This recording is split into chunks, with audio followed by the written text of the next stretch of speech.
Hi everyone, my name is Twinkle and welcome back to my YouTube channel.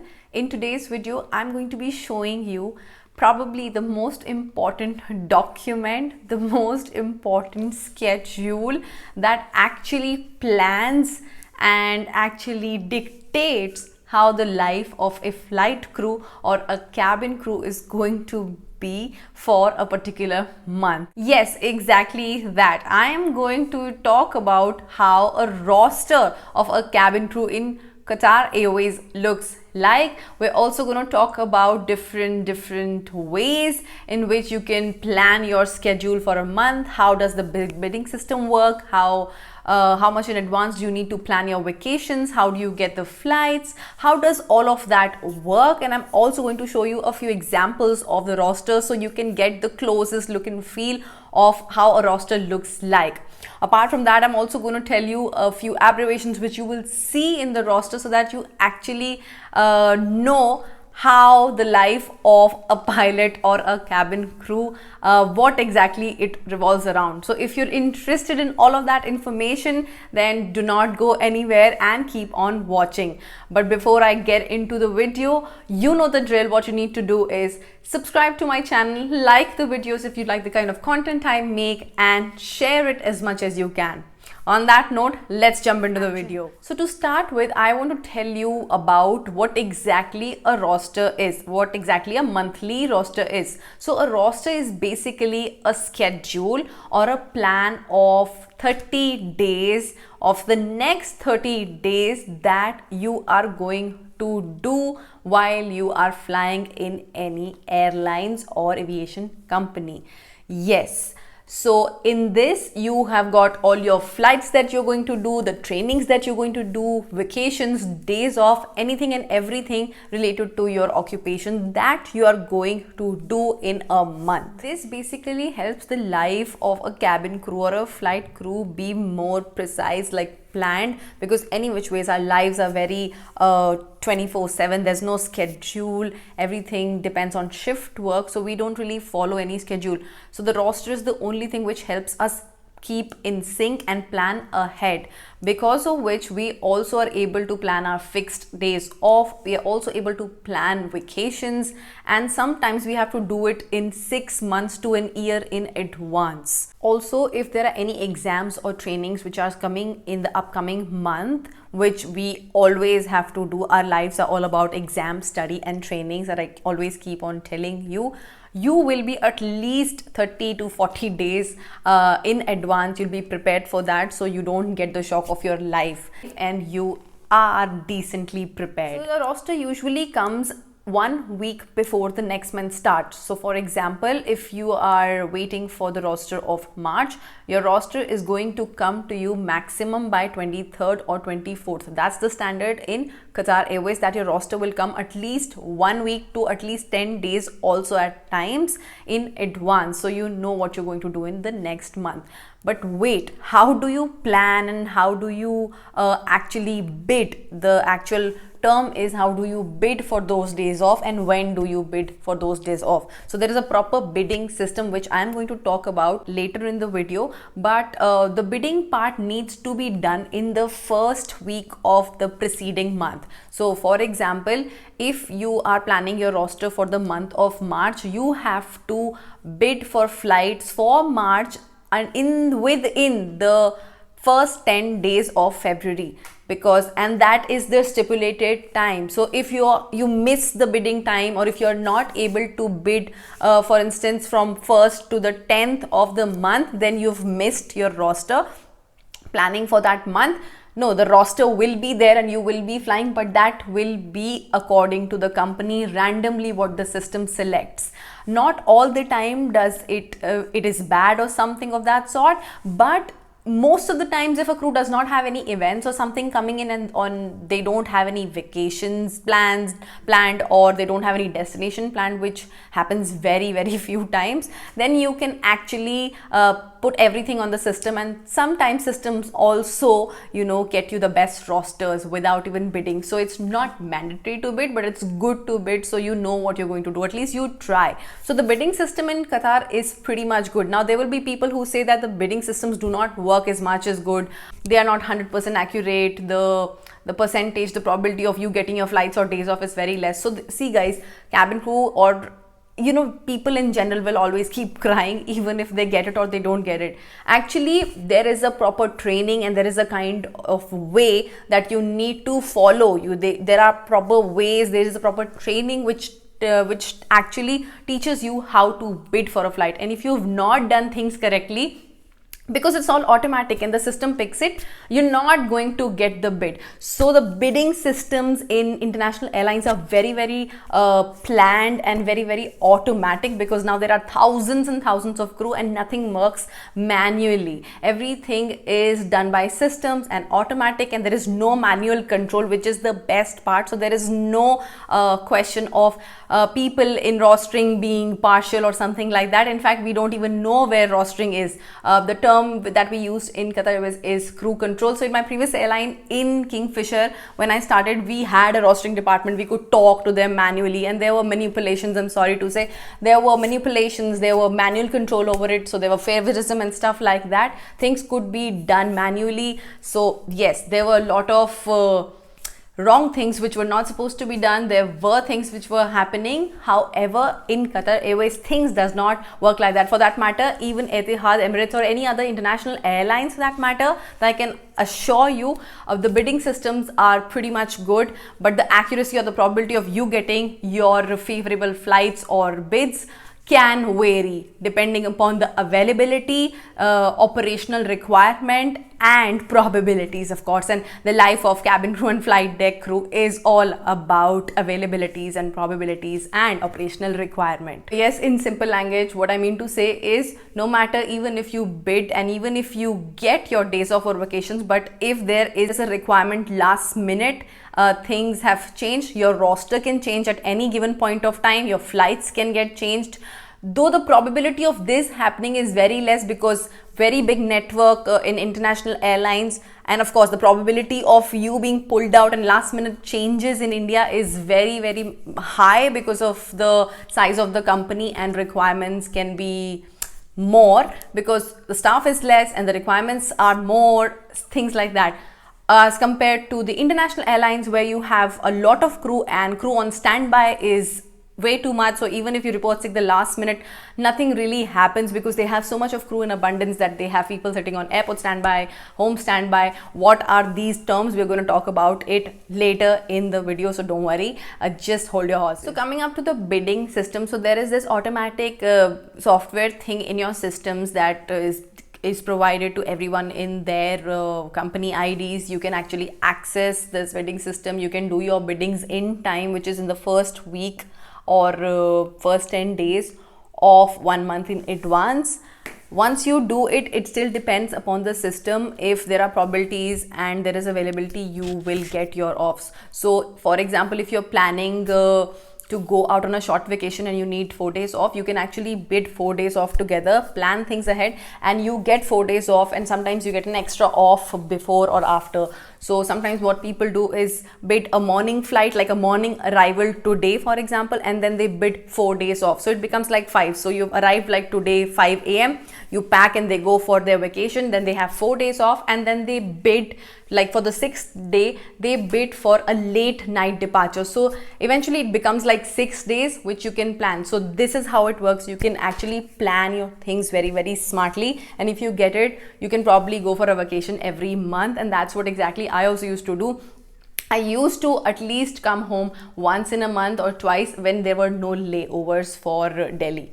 Apart from the 4 days off, you can bid for things like early departures, of course, so that you land early in. You can actually enjoy the whole of your day, like you can come early, sleep, and you have the day for you. You can actually bid for a late night departure or an early arrival, which I've already told you now. You can bid for destinations with days off. Yes, there is a trip report which comes every month that you can access. You know, you have to actually put in a lot of time, and if you do do, you can actually plan the whole of your roster, and if you get it, nothing good like that. So you can actually bid for layovers with days off, you can bid for longer flights, you can bid for specific sectors like only Asian sectors, you can bid for specific sectors that gives you higher layover allowance. So if you are into making a lot of money, you can do that as well. If you want longer flights like Asian flights, that Far East flights specifically, like from Doha to any Far East destination, it takes around 8 to 9 hours minimum. So people who want to do that, some people think that they are chilled out flights, so they bid for those flights. Some people bid for turnarounds because they have plans on that day. So things like that, you can actually plan your roster and you can bid for these many things. Apart from that, you also have to bid your annual leave, which I have also spoken a lot about in my salary video. So if you guys have not checked out my salary video, which is very well explained in detail, I'm gonna put the link in the description box, and also here you can just click that link and get to know every little details about the salary and how the annual leaves and things like that work. So you can actually bid for 15 days in every 6 months. So there is a leave bidding window also. It comes in specific months wherein you are supposed to plan ahead, like that comes 6 months in advance. So for the next 6 months, your bidding window will be before. In this 6 months, you actually have to plan for next 6 months the leave of 15 days actually, but for 5 leaves, 10 leaves or 15 leaves all together, depending upon you how you like it. You can actually also bid for unpaid leave, or you can take a special permission and you can club them as well. Of course, that is based on availability and if you get the permission according to your reason. For example, you are getting married, or mostly you're getting married, or some other special permissions. If you have an emergency back home, you can club your leaves with unpaid leaves and you can club them together, provided you have a special permission, prior permission from the company. On to the little changes that can disrupt your well-planned life of that month only. These are the few changes that can actually disturb your roster and change your roster. But as I already mentioned, in Qatar things are very well planned. Even if you have 1 or 2 changes because of requirements, of course last minute changes, they try to maintain your roster the frequency of your roster getting entirely disrupted is very less. So yeah, these are the few things that can actually change your roster. So you can see PSBY, which means a planned standby. So when the rostering team is actually making your roster, they know that they want to put you on a standby, and it is a planned standby, and the probability is that you will in the month definitely get pulled out. So they will put you on a planned standby for 2 to 3 days or 4 days, and they will also put the timings here so that they know that this thing will definitely get changed. But for the moment, they don't have a flight to give you, but definitely in the first week itself, or even a day or a few hours before, you can get pulled out for a flight. So when there is a sickness or something reported last minute, you guys with planned standby are the first preference to get pulled out. So that is how it works. Apart from that, there is ASBY, which is airport standby. So these things are the same, but the only thing is that you have to be there and in the airport itself, like the technical building, waiting for 4 hours or so, and you sit there. If there is a requirement, then you get pulled out, and otherwise you just go home. So you have to get ready, get your winter and summer clothes, a mix of both. You have to be prepared, everything like you're going for a flight, and sit in a lounge or something, relax. And then if there is a requirement, you'll be pulled out, otherwise you'll just go home. Yes, this thing is paid because you are actually visiting the technical building. You are just paid for the day, that's it, but nothing extra. So one is that it's a planned standby, which will definitely get changed. Second is an airport standby, where you actually have to go to the building. There is another one which is called home standby. So PSBY, and there is one only SBY. In this case, you will be actually ready and waiting. You will be following the minimum rest period and all of that jazz, but you will be sitting home. You will be called from the rostering department or crew control if there is a requirement even in the last of minute. But so home standbys are usually from 8 hours to 10 hours to even 12 hours. So you need to be very, very well rested, because even in the last hour or few minutes of your standby time, if there is a requirement, they can pull you out and you cannot say no, saying that I am not rested well or it's the last minute. You have to get pulled out. So out of the three, I feel home standby with timings is the worst as per me. This is the worst, because by the time I have had a few cases but that I was not, because you can't really sleep all the time, and then your standbys are like 12 hours long, and then it's the last minute of the day and you keep praying that hope I don't get pulled out, I'm so sleepy and all. And I have got pulled out in the last hour, like last 30 minutes for a flight to Narita, Japan, which was like 10 hours plus, and I was not rested at all. But what to do, that's my job. So this is how a roster basically looks like. Now in this roster, you can see on the 14th of July, now you can see the flight is from 13th. So 514 is the number of the flight. So it's the flight number. The code QR will be there because of course Qatar Airways. And QR 514 is the flight of departure. You can see the timing is 0 to 25, so the departure is in the morning. So basically it's a late night flight. 2:25 is the departure time, which will be from Doha to COK, and which is Cochin. COK 9:40 is the arrivals. 333 is the type of aircraft. So this one is Airbus 330. Okay. So this is the details that shows for this day, for 14th of July. So the next day, your departure from Cochin is 10:55 in the morning from Cochin, Doha, and then you have 12:55 arrival in Doha, again on the same series Airbus 300. So Airbus will be there. So you can also see an R here. The R represents that it is a requested flight. So whenever you request a flight and you get it, an R will be there. Now the next thing you see is two offs are there. And then you see another flight similarly here on the 17th of July. We are having a flight to MIA, which is Miami. Miami, 8 o'clock in the morning is the departure. 777 is the flight number, Doha to Miami. The departure is 16:20. That means in the late noon.